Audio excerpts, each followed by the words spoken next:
Bueno, hacemos una oración primero, a pedirle al Señor que me ayude a transmitir esta catequesis. Tírale, Edwin. En el nombre del Padre, del Hijo y del Espíritu Santo. Amén.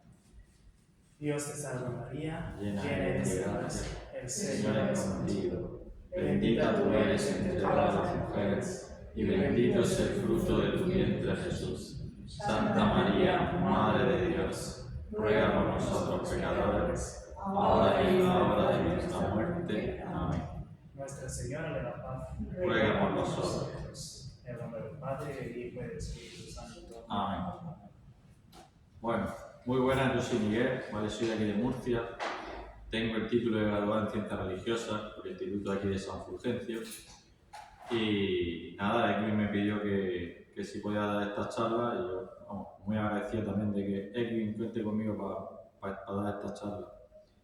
El verano pasado, o sea, este verano, yo viví el jubileo con el Papa Francisco, con el Papa León, perdón, allí en Tor Vergata, y la verdad es que ha sido para mí una experiencia muy bonita. Me ha ayudado a abrir el corazón también, a decirle otra vez que sí al Señor. Bueno, pues vamos a ver primero qué es el jubileo, ¿vale? Como la charla va enfocada a la predicación del jubileo, ¿vale? Entonces, pues vamos a ver qué es el jubileo. Pues vamos a leer primero una cita que es Levítico 25:10, que ahí nos explica qué es el jubileo.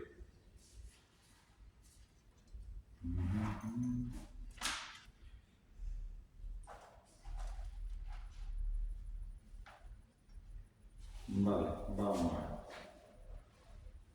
Levítico 25:10, del libro del Levítico. Dice: declararéis santo el año 50 y proclamaréis por el país la liberación para todos sus habitantes. Será para vosotros un jubileo. Cada uno recobrará su propiedad y cada cual regresará a su familia. Vale, pues ya vemos que desde el Antiguo Testamento, con el pueblo de Israel, Dios instituyó un año que era un año santo, el año del jubileo, ¿vale? Y posteriormente la Iglesia lo que ha hecho es retomar esa tradición, ¿vale? Lo único es que la ha cambiado de 50 años, la ha pasado a 25 años, con lo cual ahora cada 25 años se celebra un jubileo. Vale, también es un año importante, es un año para restablecer la relación con Dios, un año para restablecer la relación con las personas que nos rodean. Y es un año que la Iglesia concede indulgencia plenaria, ¿vale? Vamos a ver qué es esto de la indulgencia plenaria. A mí me gusta explicarlo a través de la parábola del hijo pródigo, ¿vale? Vamos a leer primero la parábola del hijo pródigo. Lucas 15, 11, 24.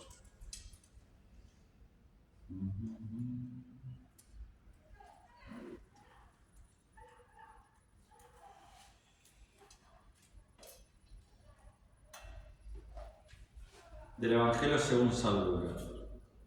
Les contó también lo siguiente: un hombre tenía 2 hijos. El menor de ellos dijo al padre: Padre, dame la parte de la herencia que me corresponde.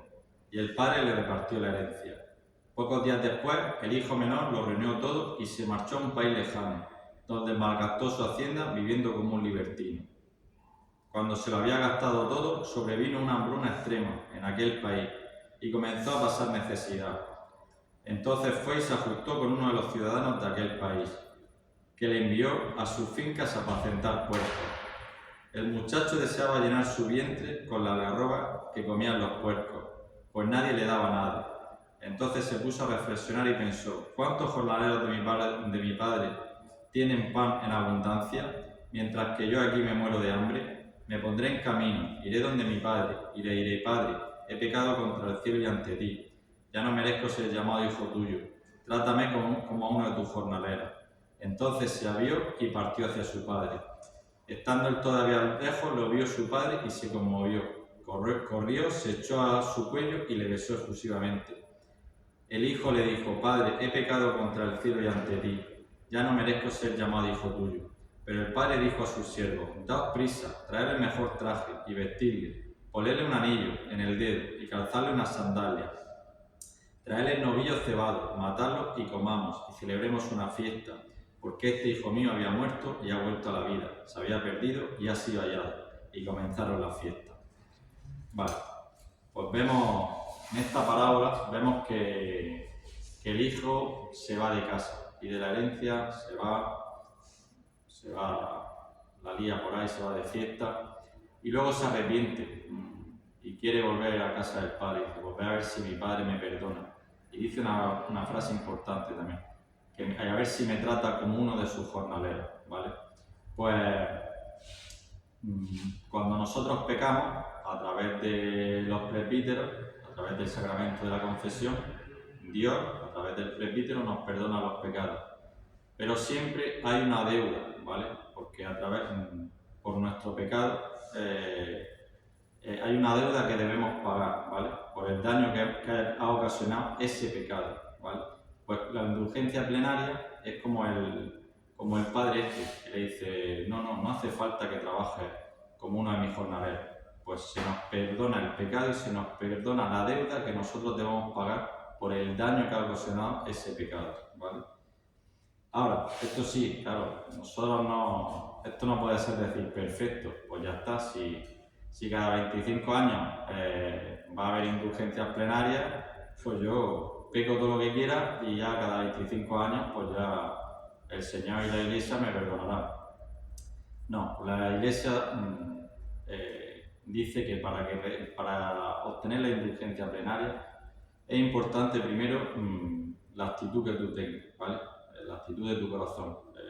Tiene que ser una actitud de conversión, ¿vale? Realmente queréis convertirte, queréis acercarte a Dios, eso es importante.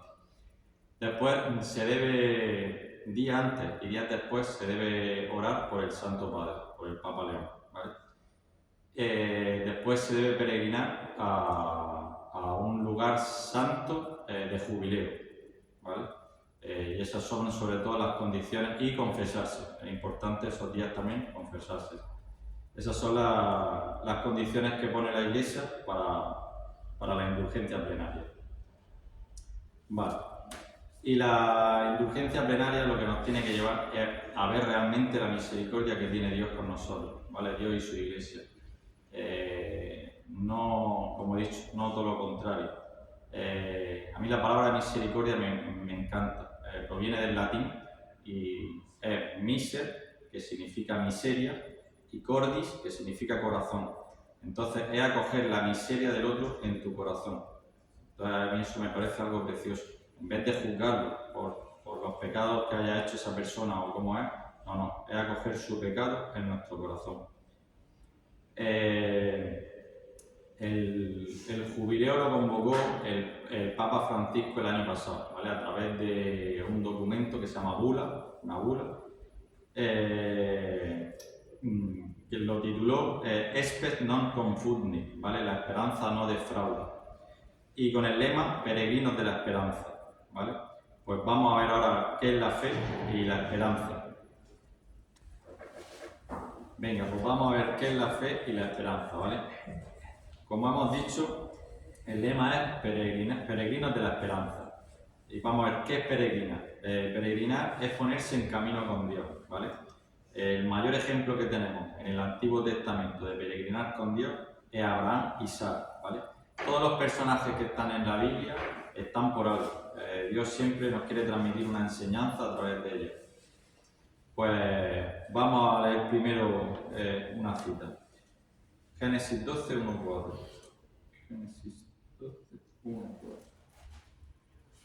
Del libro del Génesis. Yahvé dijo a Abraham: vete de tu tierra y de tu patria, y de la casa de tu padre a la tierra que yo te mostraré. De ti haré una nación grande, y te bendeciré. Engrandeceré tu nombre, y sé tú una bendición. Bendeciré a quienes te bendigan, y maldeciré a quienes te maldigan. Por ti se bendecirán todos los linajes de la tierra. Marchó pues Abraham como se lo había dicho Yahvé. Muy bien, vamos a ver. Pues Abraham y Sara vivían en un ambiente politeísta, ¿vale? ¿Qué quiere decir esto? Que los pueblos de alrededor, ellos creían en muchos dioses, ¿vale? No creían en un solo Dios. Y también hacían hasta sacrificio humano. O sea, fijaros en qué ambiente estaban. Pues Abraham y Sara tuvieron también eso, que dejar su tierra, tuvieron que salir, que empezar a caminar con Dios, a conocer ese Dios que se estaba revelando. Y Dios nos llama también a nosotros a eso, ¿vale? a dejar nuestra tierra. ¿Eso qué quiere decir de dejar nuestra tierra?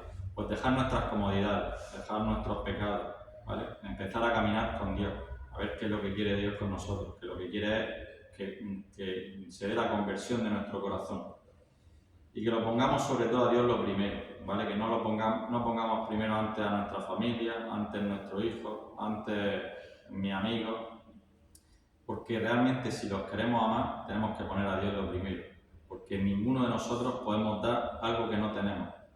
Claro, primero tenemos que recibir el amor de Dios para poderlo transmitir. Si no tienes amor, ¿cómo va a amar a esa persona? Es imposible, es como si tu hijo te pide 20 euros y tú no tienes 20 euros. ¿Cómo le vas a dar 20 euros? No puedes darle 20 euros. Claro, primero tendrás que tener esos 20 euros para podérselos dar.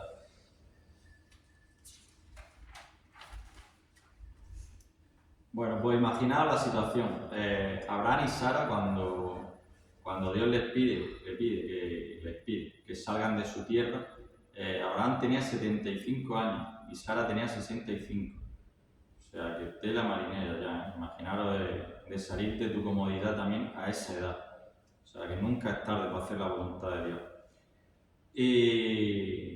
Y a Abraham, Dios le hace dos promesas. Le dice que de él hará una nación grande y que le dará a su descendencia, le dará una tierra en posesión.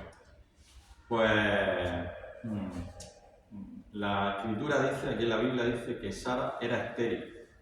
Y no solo eso, sino que dice que ya se le había cortado la regla de la mujer. O sea, tener un hijo era imposible. O sea, físicamente no podía tener un hijo. O sea, eso era un milagro ya.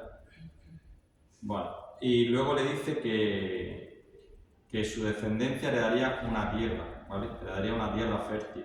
Pues para ellos que son nómadas, imaginaros lo que es una tierra. Los nómadas es que ellos llegaban a un lugar, veían que había agua, veían que había alimento y entonces se asentaban en esa zona, ¿vale?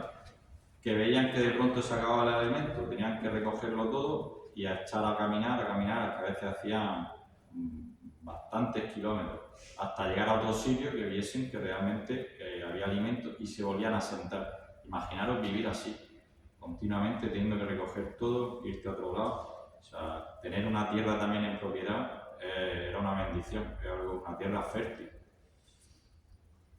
Vale, pues Abraham y Sara creyeron en todo momento en Dios, que eso es muy importante, ¿vale? Que eso también es la fe, decirle que sí al Señor. Pero hay momentos que al Señor no se le ve. Hay momentos que el Señor se muestra y otros momentos que el Señor no lo vemos por ningún lado, ¿vale? Y eso es importante también, que nos mantengamos firmes en la fe en esos momentos.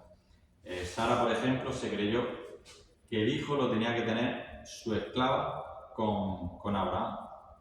Dijo, pues a lo mejor es que, porque como no se quedaba embarazada, dice, pues a lo mejor es Agar la que tiene que tener el hijo con mi marido. Y entonces pues le dejó que se acostase con su esclava, con Agar, que esto además en aquella época no era un escándalo, porque por lo general se solía hacer eso. Hay veces que las esclavas de la mujer se dejaban que tuviese hijos para aumentar pues, la descendencia, ¿sabes? Y vemos cómo esto solo trajo problemas, porque al final, claro, Abraham tuvo un hijo de Agar, que lo llamaron Ismael, y esto solo trajo celos, pues Sara estaba celosa de que de su esclava le había dado un hijo a su marido. Entonces Abraham y Sara tuvieron que aprender a esperar también en el Señor. ¿Qué es esperar en el Señor? Pues esperar en el Señor es no hacer las cosas cuando nosotros queremos ni como nosotros queremos. ¿Sabes? Que eso también es esperar en el Señor. La esperanza es eso, es esperar en el Señor. Y eso lleva a una conversión también del corazón. El tener la paciencia de hacer cada día la voluntad del Señor. Pues al final Dios le dio un hijo. Fijaros que al final el Señor cumple siempre su promesa. Si somos fieles, siempre cumple su promesa. El Señor le dio a Isaac, ¿vale? Imaginaros qué contento estuvo. Además, Abraham lo tuvo ya cuando tenía 100 años.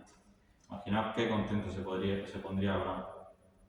Toda su vida esperando un hijo y al final tuvo un hijo de su mujer, de Sara. Y Dios, por un lado, dijo, a ver, cuidado, vamos a ver realmente dónde está el corazón de Abraham, ¿vale? Porque que es lo que estoy diciendo, madre mía, más que nada estaría con el crío por loco perdido, encantado con él. Y el Señor le dijo que sacrificase a su hijo. Y Abraham iba a sacrificar a su hijo. En el último momento fue cuando Dios le dijo, detente, no lo mates. He visto lo que realmente hay en tu corazón, porque vio que realmente ponía a Dios antes que a su hijo. Y a eso también nos llama el Señor, a sacrificar todos nuestros ídolos, a poner todo lo que hemos puesto por delante de Dios, a quitarlo de en medio, poner primero a Dios y después todo lo demás. Bueno, pues volviendo al lema del jubileo, el de Peregrinos de la Esperanza, el Papa Francisco en el documento también dijo que muchas veces vemos el futuro con temor, que lo vemos con optimismo. Y él dice que este jubileo es una ocasión para reavivar la esperanza, ¿vale? Y la esperanza no es un simple optimismo, vivir como ahora está muy de moda, el vivir de forma positiva, como si por nuestra fuerza no podemos hacer nada. Tú intentas pues ser feliz y así con una sonrisa, pero si no tienes el Espíritu del Señor, al final los problemas... Y pues entonces el Señor nos llama, el Papa Francisco nos llamaba eso, a tener esperanza, porque la esperanza no es un simple optimismo, sino es un don, es un regalo que Dios nos da. Vale, y también nos dice el Papa Francisco que esta peregrinación al jubileo nos ayudará a aumentar la fe y la esperanza, ¿vale? Sobre todo uniéndonos a los sacramentos. Si nos unimos al sacramento de la penitencia y al sacramento de la Eucaristía. Vale, también nos dice que el Papa Francisco que nos recomienda no vivir como simplemente viviendo, intentando sobrevivir, ¿vale? Sobre todo intentando satisfacernos con los bienes materiales. Dice, porque esto lleva a todo lo contrario, lleva a la tristeza del corazón y a la pérdida de esperanza. Nuestra esperanza, la esperanza de cualquier cristiano, es la vida eterna, ¿vale? El vivir en plenitud con Dios en el cielo. Esa es nuestra meta. Nosotros siempre tenemos que tener una dirección, ¿vale? Eso tiene que ser nuestra guía, es vivir en plenitud en el cielo con Dios. Esa es nuestra misión. Y la misión para llegar a vivir en plenitud con Dios es ser santos en esta vida. Esa es nuestra misión aquí en este mundo. Para llegar al cielo tenemos que ser aquí santos. Y santos no quiere decir ser, no caer nunca, no pecar, ser perfectísimo, que va. Vemos los santos que tenemos de estos años, de Carlos Acutis, de la Madre Teresa. Vemos que eran personas que sí se equivocaban también y se confesaban. Por ejemplo, la Madre Teresa se confesaba cada semana. O sea, eran personas que lo que tenían un deseo de conversión y de hacer de la voluntad del Señor todos los días. Y si se caía rápido, ni esperaba, rápido se confesaba. Pues ese es el anhelo que nosotros tenemos que tener, el deseo de cada día acercarnos más a Dios. También nos propone el Papa Francisco como modelo de esperanza a la Virgen María. Dice que imaginaos, vosotros que a lo mejor una de las que estáis aquí sois madre. El ver cómo a tu hijo, sin ser culpable, le pegan una paliza, lo cuelgan de una cruz, lo matan. O sea, pues eso tiene que ser, yo creo, de lo más duro que existe en esta vida. Pues dice que la Virgen María nunca perdió la esperanza. Dice que sobre todo porque su hijo lo decía. Vamos a leer una cita, Marcos 8:31. Marcos 8:31.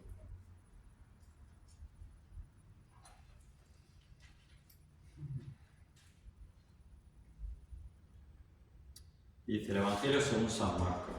Jesús comenzó a enseñarles que el Hijo del Hombre debía sufrir mucho y ser reprobado por los ancianos, los sumos sacerdotes y los escribas, que le matarían y que resucitaría a los 3 días.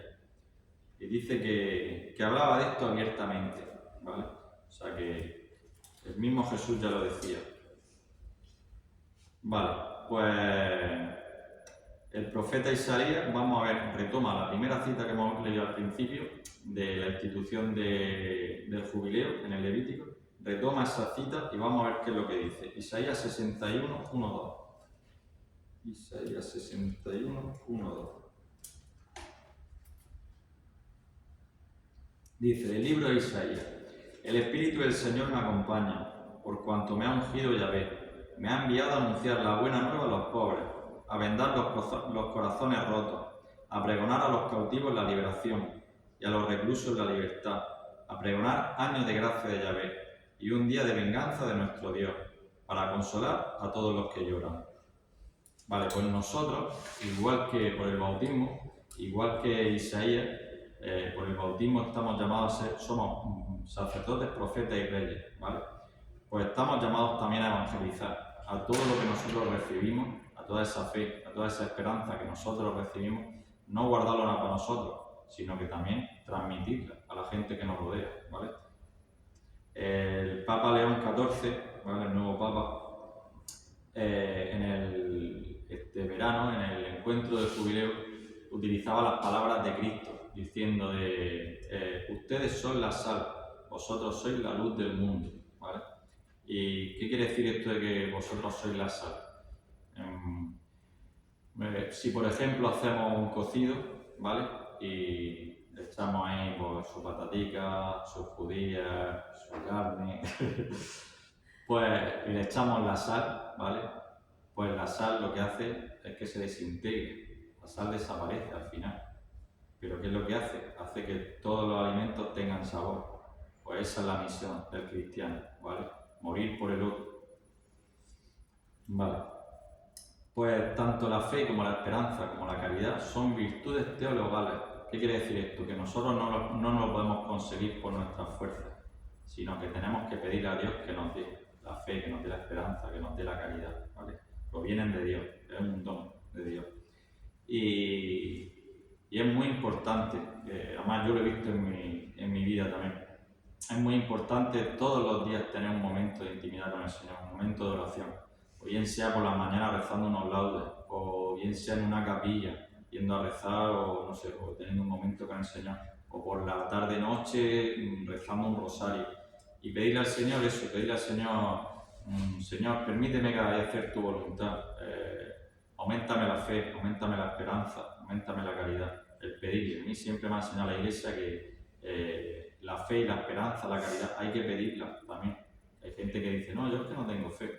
Eso ya me gustaría a mí, pues pídela. A mí me gusta también decir, tú quieres tener fe, pídela. Yo tengo, perdona, una costumbre de cuando termino de comer, terminamos, le digo a mi marido, a mi hijo, digo, ya hemos comido, gracias a Dios.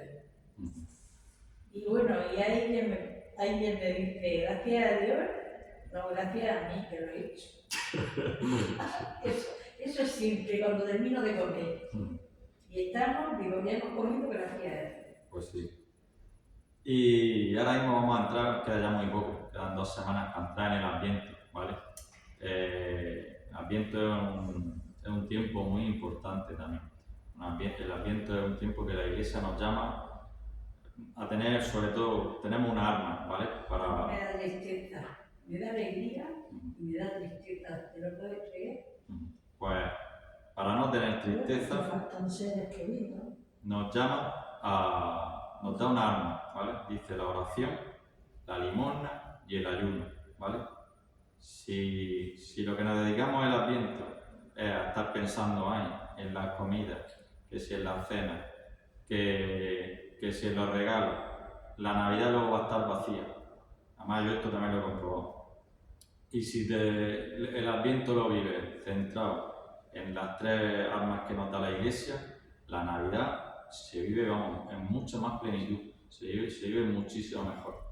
Y el Papa León dice también que este jubileo nos va a ayudar, es un momento para abrirle también el corazón al Señor, para decirle que sí al Señor en todo lo que nos esté pidiendo, ¿vale? Que si hay a gente, si le pide pues, que sí al matrimonio, que sí a ser presbítero, que sí a la itinerancia, que sí a estar abierto a la vida, lo que el Señor te pida, que no tengamos miedo, que el Señor, como Abraham y Sara, que al final cumple sus promesas, ¿vale? Y nada, espero que os haya gustado esta catequesis. Y ya el viernes que viene, si Dios quiere, daremos la primera catequesis sobre la mujer. A mí la del hijo pródigo, eso me hace llorar. Ajá. Pero yo ¿Llorar de alegría o de qué? No, de alegría. Bien, muy bueno. Y bueno, pero sí, de alegría, porque es que eso a veces es la realidad también, ¿eh? Hombre, quien haya experimentado la misericordia de Dios sabe realmente que esa lectura... Esa lectura es, bueno, es Sí. que yo ya te digo. Sí. Es precioso. Cuando se va el hijo, luego lo recibe, vamos, eso... Pero si es que es Dios mismo. Yo hace poco he recibido a mi hijo en mi casa después de casi 3 años.